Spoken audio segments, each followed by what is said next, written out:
Hey guys, welcome back to our YouTube channel Login Aid. Today in this video, I am going to show you how to log in BigCommerce account.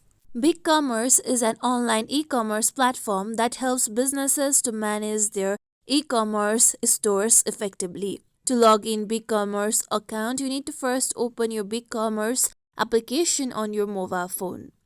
Now here you can see two options.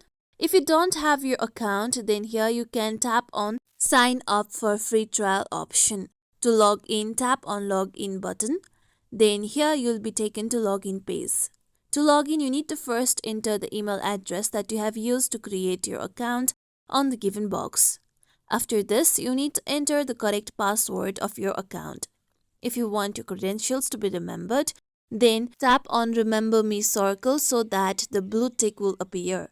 If you don't remember your password, then tap on Forgot Password option. After entering your login credentials, tap on Login. With this, you'll be able to log into your BigCommerce account. This is how we can log in BigCommerce account. This is it for tutorial everyone. Hope this tutorial was helpful to you all. If you like today's tutorial, make sure you like, share, subscribe to our YouTube channel for more tutorials like this. Thank you for watching.